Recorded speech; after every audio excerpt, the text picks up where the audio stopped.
The Second Great Awakening played a very significant role in the development of the American nation. Religious zeal was re-sparked once more. As rationalist ideals began to dominate American thinking due to the Enlightenment half a century earlier, Christian denominations and their evangelist preachers feared that society was becoming too temporal. In order to save society, preachers wished to renew religion within the states through a series of revivals. These revivals, although dispersed, collectively became known as the Second Great Awakening. Following the American Revolution, many people were looking for something to believe in. Due to the French Revolution, strong-hearted Orthodox believers were decreasing, and people began to widely accept the concept of deism. The Second Great Awakening was not a widespread, spontaneous burst of religious zeal. In fact, the awakening was more of a series of sporadic revivals that gradually swept the country between the late 1700s and into the 1850s. While these revivals were generally dispersed geographically, they all occurred in very similar fashions. For instance, most revivals relied on camp meetings to spread their word. Camp meetings were essentially large gatherings in which the main focus was revival through evangelism. Ultimately, evangelism is the act of preaching the gospel to large masses of people.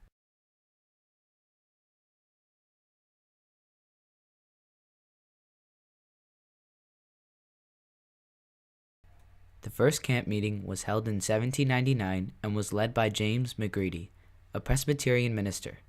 This meeting was held in Logan County, Kentucky, and was the beginning of many more. Only about a year later, McGready preached in Red River, Kentucky. This camp meeting was attended by an estimated 12,500 people of different denominations of Christianity and of different social classes as well. At these camp meetings, a preacher would preach to the multitude and hope to convert them through his words. In addition to this, believers would pray and sing multiple hymns.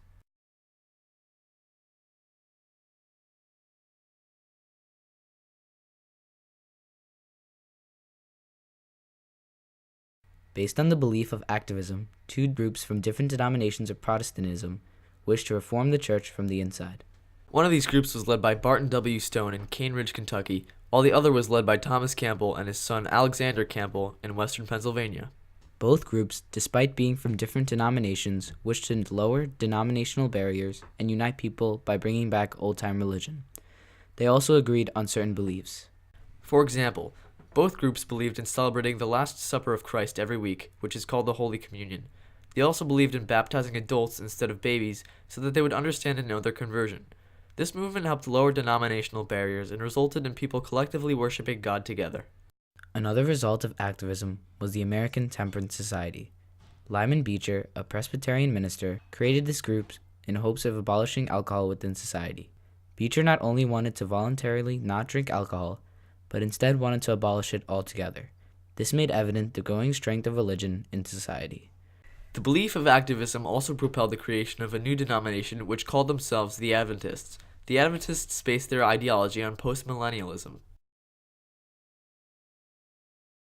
Another denomination that prospered in the frontier region were the Methodists.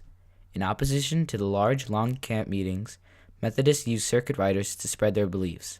Circuit riders were preachers who traveled to remote locations on the frontier and preached to the common man. One of the most famous circuit riders was Peter Cartwright. Known as the frontier's best preacher, he converted about 12,000 people alone. Another famous circuit rider was Francis Asbury. One of the first bishops of the Methodist Church, Asbury was a big figure in the Second Great Awakening. Interestingly, Asbury's driver also became an important figure. Nicknamed Black Harry, Harry Hosier was Asbury's driver who drove him to his circuits.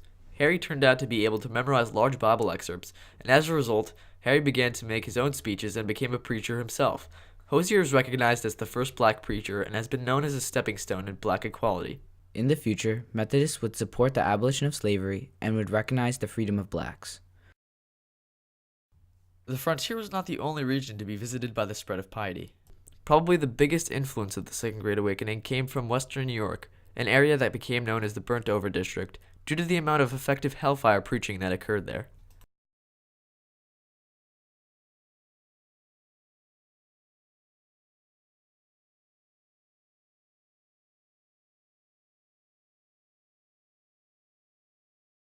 Finney, through his works, was able to unite the denominations throughout New York and revitalize old-time Christianity through longer camp meetings than those seen on the frontier. Following the strong religious revival of the Burned-Over District, a man named Joseph Smith published a book that he called the Book of Mormon.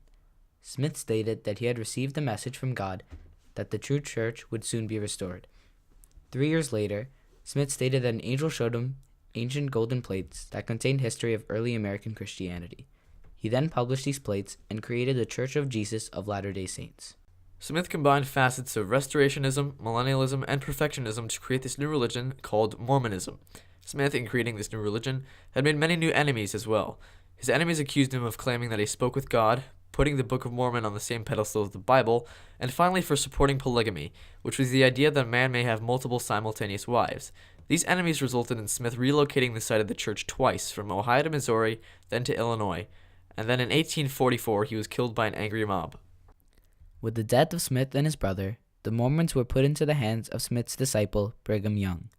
Young wanted the Mormons to move to a place free of judgment, and therefore called for the Mormons to move to Utah in 1846.